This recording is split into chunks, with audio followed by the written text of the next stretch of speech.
Hello and welcome to Music with Mason. My name is Mason Fall. I am here joined with the punk rock band from Iowa City, the one and only Fishbait. Where do you like to fish? Is it some place where all of them scales shine like a china dish? Or maybe you don't. How are you guys doing today? We're doing well. You guys are going to be soon playing at the Bloody Valentine concert alongside Gravecore, Abstract Forms, and Dark Agenda in February. Yeah. So how did you get in touch with that? So the drummer and I, that's Nathan. We both work at Wildwood, and we've seen Gravecore many times there. So it just came up where it was like, hey, we love your stuff. We also play in a band. We should get a show together sometime. And lo and behold, sometimes things work out exactly how you want them to. All right. I mean, good thing that you got your sources, especially at Wildwood. It's a great place. Great place. Yeah. You guys are also known for your album Fishbait and your single Blue Lagoon, which is also on the album. So, what exactly was the song Blue Lagoon about? So, when we originally formed the band, Nathan here, I was living in a house here in Iowa City, and it was a little dingy basement we were in. Good times, but I eventually ended up moving out of that place, and we were in and out of the apartments and doing stuff. We really wanted a place where we could get loud and practice what we used to, so we rented out a storage shed. Not to put this company on blast, but yeah. It is Put them on blast. It's a Blue Lagoon Storage Company here in Iowa City. So we ran out of storage space. I looked over there, terms of service. There was nothing there but saying we couldn't bring a band there. So we pooled some money and bought a gas-powered generator and went out there.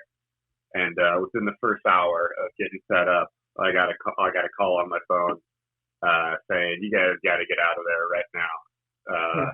We see you. See ya. So we were pretty pissed about that. So we turned it into a creative project where, Blue Lagoon is the nasty, dirty, toxic pond that you don't want to go there. That's actually a really cool backstory for a song.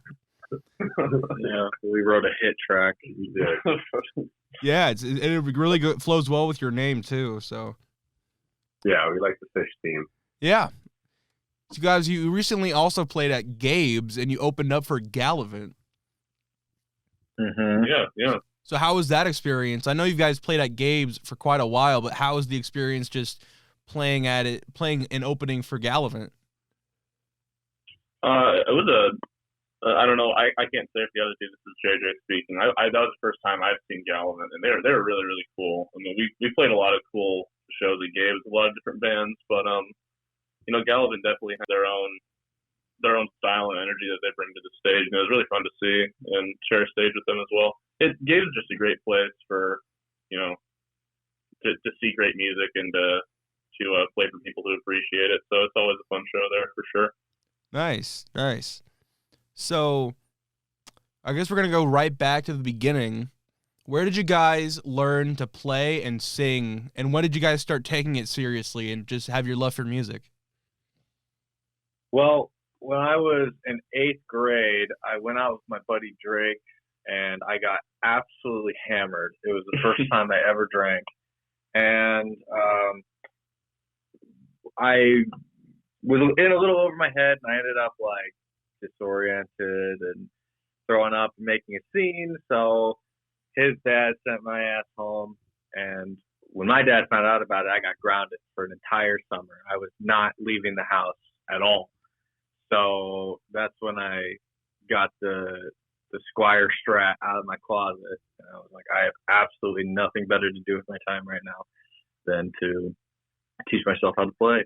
So that's what I did, and I didn't look back after that. I mean, it's learning how to play an instrument and seeing the progress being made is one of the most rewarding parts of being a musician. Sometimes I wish I could go back and be like when everything was fresh, but that's how it started. for me personally, Nathan here on drums, I started out just wanted to join a band class in when I was middle school, right when I was 12 or 13. And I had a few friends who wanted me to join, but I was like, I don't know how to play any instruments. And they said, that's no problem. No one in percussion knows how to play anything either, so just join percussion. So ended up taking some private drum lessons in the bottom of a guitar shop. And yeah, just it clicked pretty hard back then. I kind of fell off it after around college and post high school. But once I found these guys, it was a pretty big headfirst dive back in. Mm-hmm. Yep. I would say that like I didn't have very much musical stuff like really early in my life, but I got a drum set from someone and I played it for a little while. Well, so really early on in middle school, I played the trombone in band for a few years, and I hated that, but my mom said I couldn't quit. But when I got past high school, I didn't play for a while. Then I played drums for a bit. Then I didn't play for a long time. Then I was listening to much different music than what we play now. But then I discovered Primus, and they became my favorite band and inspired me to play bass. And I've always had basses in my house. My dad was a big bass player in Cedar Rapids, so I've just been using his ever since and teaching myself how to play.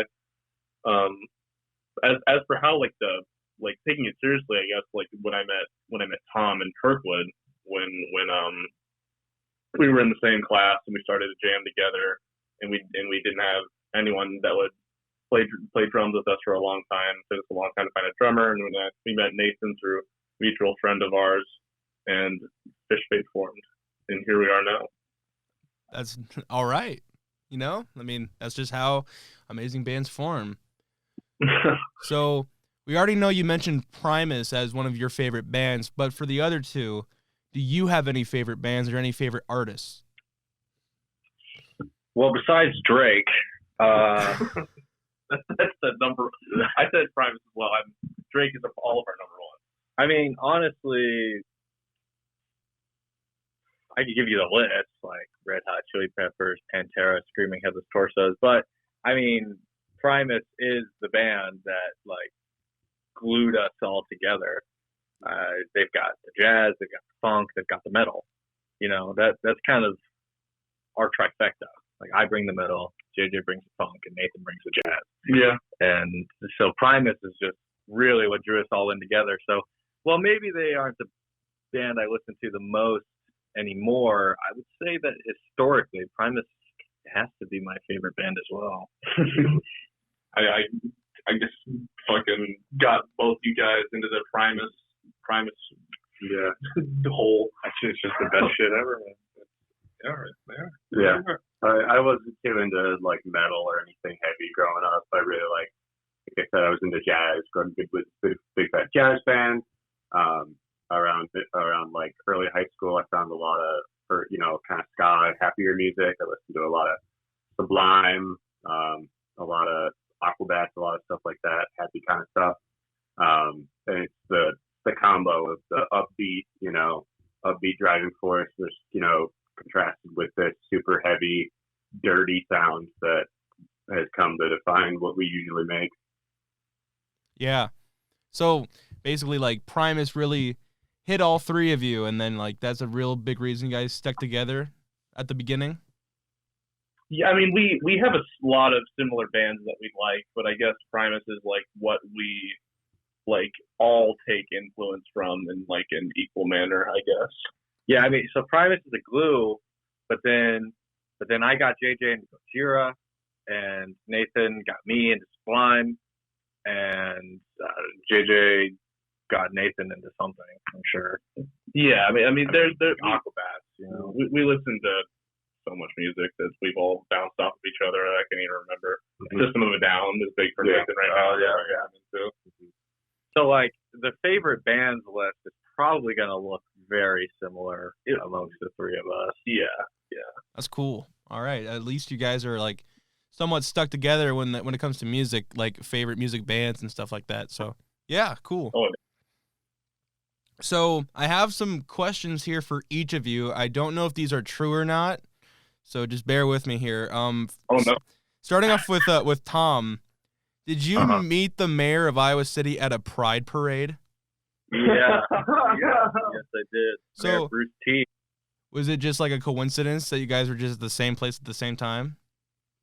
Yeah, I mean, I was watching him give a speech, and then afterwards he was doing the crowd work, and I came up, shook his hand, and we had a nice, brief conversation, and snapped a pretty iconic picture, I think.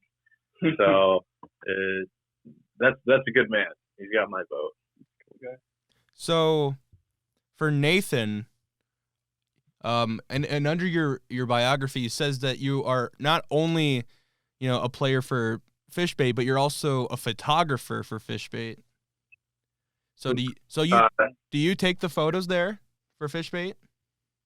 Yeah, if you look far back enough, I was taking all the original promo material and all that kind of stuff. It's photography work in general is something that's kind of fell off for me. I had a big passion for it for a long time, but then I started doing it for work, and that kind of killed a lot of the drive for it. But yeah, if you look at my Instagram, there's tons of cool photos. I'm starting to get back into it, but I haven't picked up my actual camera in quite a while. But the early original stuff, yeah, that was all me. Nathan has become our Video editor. yes, our video director, I would say. That's what I was in the middle of doing right before this, getting a little video in the works. Yeah. When are we going to be seeing a video for a compilation of Fishbait soon, or like? You'll have to see. It'll be some fun stuff. You can plug it. You're gonna want to follow the fish talk. Yeah. The_fish_talk. Yeah. That's where it'll be dropping. TikTok videos. Yeah. And then it'll be on Instagram Reels. Yeah, of course. All that kind of stuff. Now we're talking. So another question for Nathan. I don't know if you remember this, but you posted a shout out to Flatback Studios. Mm-hmm. What is Flatback Studios? Yeah. So flat black with an L. That is a recording studio here in Iowa City, run by a fantastic man named Luke Tweedy. Fantastic man. Shout out Luke Tweedy as much as we can. If you're dropping this somewhere, definitely tag him or Flat Black Studios. He's got 2 different accounts. Fantastic music recorder and producer, and great band and place to work with. Got a custom built studio / barn here. It's about like a 15, 10, 20-minute drive from downtown Iowa City. And yeah, it's a great place to work with. That's where the whole album was recorded. So that was definitely where we will be going back for our next one. Okay, so that's pretty interesting to think about. But I do have one last question for Nathan. So you, in your spare time, do you go backpacking? Yeah. And did Yes, I do. you visited Yellow River State Forest? Yes, that was the last place I went. So where is Yellow State Forest? It is about a 2.5 hour drive north from here. It's right by a lot of people know the location Harper's Ferry. Harper's Ferry, it's about 20-ish drive west from Harper's Ferry. Yeah, it's a state park, Iowa State Park, and it's gorgeous. I was out there for 2 days, 1 night. I've always loved hiking and camping and doing all that kind of stuff, but this past summer, yeah, I invested a good amount of money and time into getting a full backpack so I could just go out there for a few days and stay overnight and use, propane cooker and a water purifier, just stay out there. I like to go primarily alone because, I like traveling with other people, but I want to do what I want to do, not what you want to do. So I just prefer to be out there alone for a little bit. It's pretty magical. It's something that's pretty awesome. I can't recommend it enough. Yeah, I mean, everyone has their little meditation activity, and I guess backpacking, just being alone out there in the wilderness, is for you, man. So pretty awesome. So before I have this question for JJ, did you guys perform at Daily Iowan's newsroom? Yeah, we did. Yeah. How- They. Sorry. Go ahead. Sorry. No, go ahead. I was probably just gonna answer what you were gonna ask. I was gonna say that it was a lot of fun. It was at the college. Yeah, there was 3 other cool music groups there with us, and they all recorded a cool video for each of our segments and put them on YouTube on the Daily Iowan channel. And they did a really great job. Interviewed us afterwards. That was fun as well. Yeah, it was a really cool little event. We pretty much loved everyone involved, and it was a lot of fun. And shout out to Two Canes, Double Moss, Dirty Blonde, and Dan Miller. Yep. Cool. So during this interview at the end, JJ, you said that you opened for Aaron Cam. Yeah. That was our one of the first shows that we played at Gabe. So it was like the biggest show we ever had up to that point, and it was just a crazy crowd, man. It was a lot of fun. So Aaron Cam it's just been an incredible band to have that opportunity to open for when we were just getting on the scene. So it was really cool. And how long ago was this interview? Would you say? The Daily Iowa. How long ago was that? Well, Was the interview. Was it a few months ago, maybe? Yeah. Are you asking about the Aaron Camp show or the? We didn't get interviewed. The interview at the Daily Iowan. Oh yeah, that was like A few months ago. Yeah. So would you say, like, I'm not trying to steal their question, but do you have any other core memories that just stuck with you over the time since that interview came along? Like, is there any other core memories that happened after that?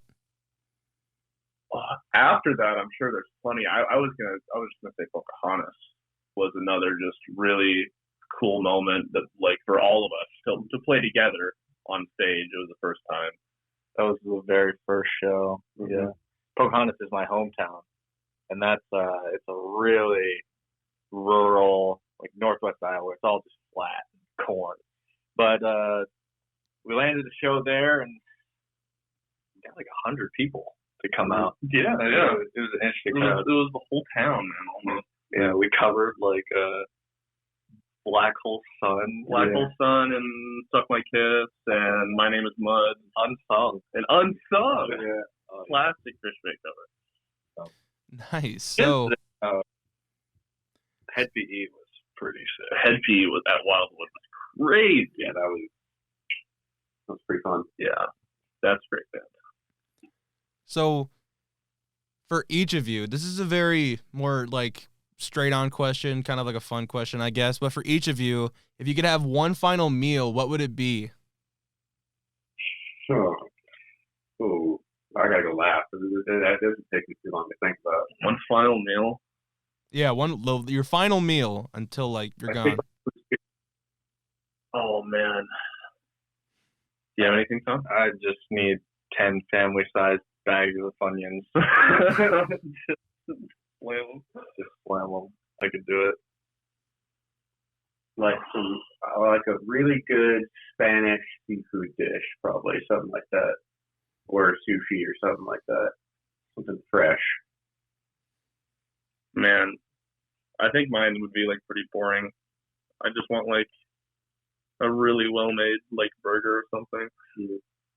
You want your $1 noodle packet? Yeah, I guess it's more. The Nord packet. Nothing wrong with a good old burger and seafood and what was the last one again? Funyuns? Yeah. Can't go wrong with Funyuns. Those have sustained us for quite a while. Oh yeah. Sponsor us, please. So we're going down to the last few questions here, guys. Out of all of the concerts you've played at, a lot of them being at the same locations, do you have any favorite locations?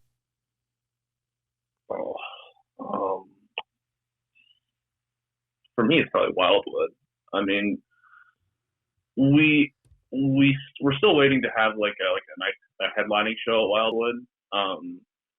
But every time that we've been there, it's just been an incredible EQ, and I don't know, it's just it's a great environment. We played at some pretty cool venues, the Englert and Yeah, the tell about that show real quick. yeah. So the Englert we weren't supposed to be on that bill, but it was just like a 3-band local showcase, and one of the bands dropped out, so they called us like literally like an hour. Yeah, pretty soon before. Like, you guys are all right. We haven't played here before, and that is a great venue. It's a huge stage and it's a theater, so you got like a double-decker building with reclining seats like that go all the way back. So really upscale, which is a bit different than Gabe's, but I think my favorite venue is just Gabe's because of all the memories. It's so iconic. What do you think? I'll give a shout out to our great friend and one of our biggest fans, Grace, who operates the James Theater downtown, which is a fantastic location, and she works really hard to put on some really great shows. So if anyone wants to go check out James, check out the James Theater. Nice. And somebody, So, what is the future for Fishbait? Are we going to get another album, more tour dates? Are we going to get a single? Like, what's the plan? So tentatively, the plan is a tour in May. Before that, we're going for a social media push. So we want to create a bunch of fish content to throw into the Ethernet. And then the second album is coming. That's a ways out, but we'll just be writing music. We'll be writing music and making TikToks and then taking over the world at some point. Listening to Aubrey Graham, aka Drake. Whatever we're the Drake. Promise you that. Are we gonna get a collab with a new song with featuring Drake? Holy shit! I hope so. Champagne Poppy. That's awesome. Do you think Drake listens to funk music? Of course. He better come to like a music video or something. So, but totally, he's got to come. But I guess we're down to our final question here, guys. So I've asked every single band I've had on this, every single artist I've had on this show, what would you tell the young and aspiring artists who want to become really good performers but lack the courage to do so, and they really need that courageous push to do what they love? That's a good question. I'll start off. Nathan is a music teacher. I've been employed by School of Rock over in Marion. Fantastic location, fantastic teachers, fantastic students. And yeah, this is something that I've been thinking about a lot recently when it comes to some of my more, reserved and shy students. The thing that I always tell them and focus on is that this is supposed to be fun, first and foremost. This is supposed to be a passion for you, and this is something that you should be caring about. If we're not having fun and we're not caring about it, then there's something wrong. So if we just really push that idea that this is not math, this is not history, this is not something that's supposed to be boring. It's supposed to be a passion for you. And I think once they kind of get that idea down more and more, just the confidence will come naturally as they continue to do what they love. It's just about, I think, having it's a lot of, I agree with everything that Nathan said. It's just about having the right mindset for it and enjoying it. I mean, as it goes for like performing on stage, it can definitely be hard for some people. I have a close friend who I think is really, really good at the guitar and a lot of other instruments he plays, and we've talked about maybe like doing some like small things with him on stage, like some like fun covers that involve like keyboards or whatever. But he does not want to perform on stage. He's either afraid of messing up or what have you, or just what people might think of him or whatever it is. But I think he's an incredible player, and I think just even if you have that mindset once you get on stage for the first time and just get that like initial fright out of your system, I think it's just a lot easier moving forward. And just especially if you have a crowd who's really vibing with it and just having as much fun as you are, it's just it can be scary, of course, maybe the first couple times, and to a degree it still is. Every show you can still be nervous, but you know, when the fun capsizes all the bad feelings, you know, it's easy, and I think it can happen really quickly when you throw yourself into it, as scary as it might be, but you got to do it first. Yeah, I agree with Nathan that music needs to be fun, and I agree with JJ that the best way to face fear of performing is just to do it. There's no other way around it to prepare yourself for it other than to just get in front of people. As far as aspiring to be a musician, I would say that having a vision is one of the most important things. And, you know, right now, you set goals, like we've got the goal of going on tour, right? We achieved the goal of putting out the album. But before that, you know, if you're a guitarist, you're like, I want to be in a band that sounds like Tool, that plays like Tool songs and has that vibe. It's like, okay, well, your vision should be learning a bunch of Tool songs. You need to have your repertoire ready to go and your skill set ready to go before you know, overstep a little bit. I think maybe that's what deters a lot of people, is that they're not focusing on like the checklist of things to accomplish. So I would say just set some goals, as minor as they are, and just achieve them, and that will build your confidence incredibly as time goes on. I kind of want to piggyback off that real quick. I've heard a lot of great musicians will tell you that early on you should just learn a lot of songs. You should just find songs that you like and learn them all the way through, and just do that a lot. And it just really like sets your playing. It skyrockets your playing forward when you're starting off.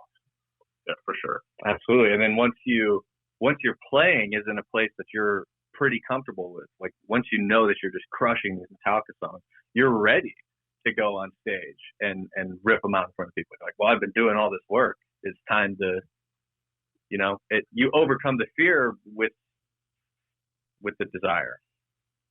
Yeah, I totally agree with all of your statements. Have fun, set goals, and conquer your fear, because I'm sure there's no better feeling in the world than being on stage and playing in front of all those people out there. Especially with your boys. Especially with your boys. I mean, can it get better than that? But, yeah, I totally agree. But I think that is going to wrap it up, guys. All right. That was awesome. Thank you, Mason.